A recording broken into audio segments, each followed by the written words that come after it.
night at whatever time you're watching the following video.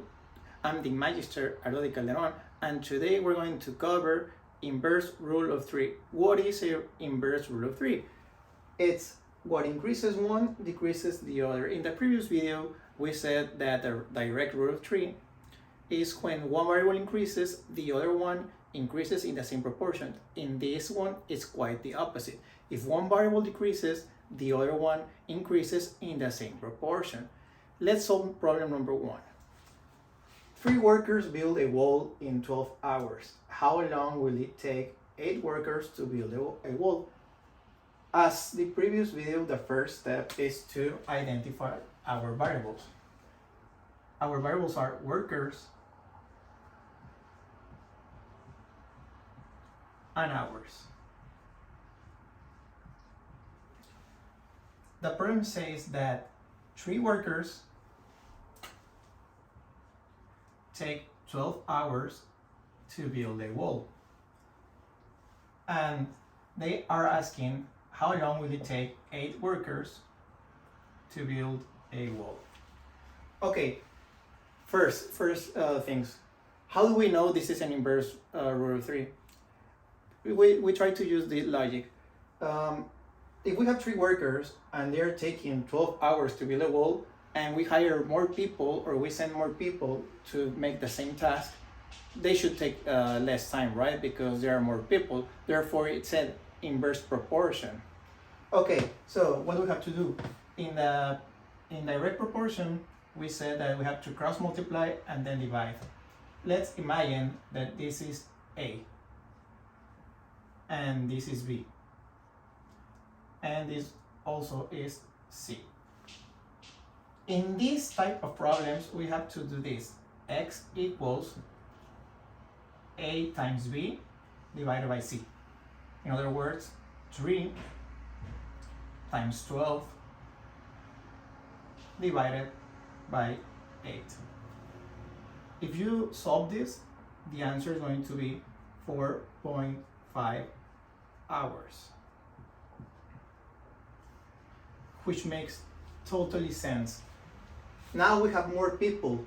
We have 8 workers.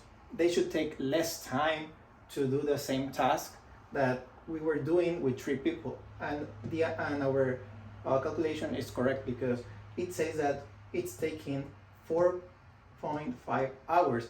If you did it the other way, it's gonna be around 30 something. I think 36 hours to do the job, because you multiply 8 times 12 divided by 3, and this value is going to be higher.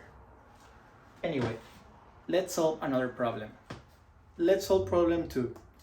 In a farm there are 15 ducks. They run out of food in 17 days. How many days will it take 27 ducks? First step, we have to identify our variables. Our variables are ducks and days. The problem says that 15 ducks take 70 days to run out of food. How many days will it take 27 ducks? We write the value. We write x here because we want to know the value of the days when we have 27 ducks. As I told you before, this is A, this is B, and this is C. Therefore, x equals A times B divided by C, which is 15 times 17 divided by 27, and the answer is 9.4 days. And it makes sense because we used to have 15 ducks and it took them 70 days to run out of food. Now that we have 27 ducks, we should take less time to finish the food because we have more ducks. And our answer makes sense because now it takes 9.4 days to run out of food. And this is another example of inverse rule of 3 because our variable A increases and the variable B decreases. Therefore, this is an opposite proportion. Remember, the problem is not your capacity, it's assuming that you cannot achieve it. See you in the next video.